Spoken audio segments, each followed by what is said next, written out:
ఉపనయనం అంటే ఏమిటి? వటువుకి బ్రహ్మోపదేశం రహస్యంగా ఎందుకు చేస్తారు? ఉపనయనము అంటే అర్థం చాలామంది మూడవ కన్ను అని చెబుతూ ఉంటారు లోకం. నయనము అంటే కన్ను కదా. ఉపనయనము అంటే రెండు కళ్ళు భగవంతుడే ఇచ్చాడు, ఇదిగో మూడవ కన్ను ఈ ఉపనయనంతో వస్తుంది అని. ఆనయనము అంటే చేర్చుట అని అర్థం. ఎక్కడికి చేర్చుట? ఉప ఆనయనము, ఉపనయనము. ఉప అంటే సమీపమునకు అని అర్థం, దగ్గరకు అని అర్థం. ఉపనయనము అంటే దగ్గరకు చేర్చుట. ఎవరి దగ్గరకు చేర్చుట? పంచశీర్ష ఉపనయనే వినియోగ అని మంత్రం చెబుతున్నది వేద మంత్రం. 5 తలలు కలిగిన వారు ఎవరో వారి వద్దకు చేర్చుట. 5 తలలు కలిగిన వారు ఎవరయ్యా అంటే సాక్షాత్తు పరబ్రహ్మము తప్ప ఇంకొకరు లేరు. ఆ పరబ్రహ్మమునే శివుడు అనవచ్చు, లేదా విష్ణువు అనవచ్చు, నారాయణుడు అనవచ్చు, ఏమైనా అనవచ్చు. ఈ 5 తలలు ఏవయ్యా అంటే 6 తత్వాలు దైవానికి ఉన్నాయి. ఆ 6 తత్వాలలో 5 తలలుగా 1 హృదయముగా చెప్పబడింది. 6 తత్వాలు. ఈ 6 తత్వాల్లో 5 తత్వాలు శిరస్సులుగా ఉన్నాయి. పంచశీర్ష ఉపనయనే.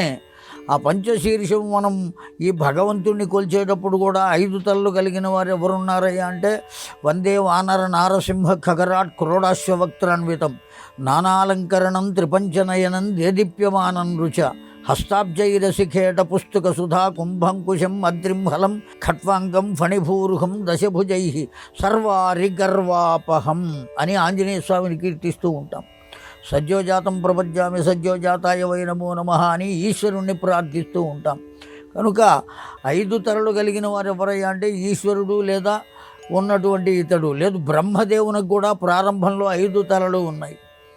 అసలు విష్ణుమూర్తికి అయితే సహస్రశీరుష పురుష సహస్రాక్ష సహస్రపాత్ అని పురుష సూక్తం చెబుతున్నది. కనుక ఇన్ని తలలు కలిగిన వాడి దగ్గరకు చేర్చుట ఉపనయనము అని అర్థం. అంటే ఆ పిల్లవాడిని ఉపనయనం చేసి భగవంతుని వద్దకు చేర్చుట. ఎక్కడికి చేరుస్తున్నారండి భగవంతుని వద్దకు అంటే గురువు వద్దకు పంపడమే. ఆ గురువే భగవంతుడు. గురవే సర్వలోకానాం భిషజే భవరోగిణాం అని కదా చెబుతున్నది. నిధయే సర్వ విద్యానాం దక్షిణామూర్తయే నమః.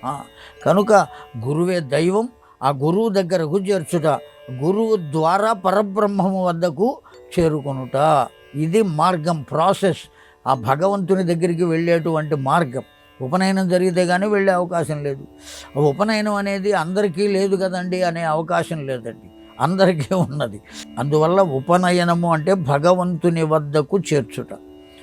రెండో విషయం, బ్రహ్మోపదేశం అంటే ఏమిటి అసలు? బ్రహ్మోపదేశం అంటే బ్రహ్మదేవుడు ఉపనయనం అడిగే ప్రతి పిల్లవాడిని అడుగుతాడండి. ఏం అడుగుతాడు? ఆ ఉపనయన మంత్రాల్లో ఉంటాయి. ఏం అడుగుతాడు అంటే, నాయనా నీవు నాకు సృష్టి కార్యక్రమంలో సహకరిస్తావా అని అడుగుతాడు బ్రహ్మదేవుడు.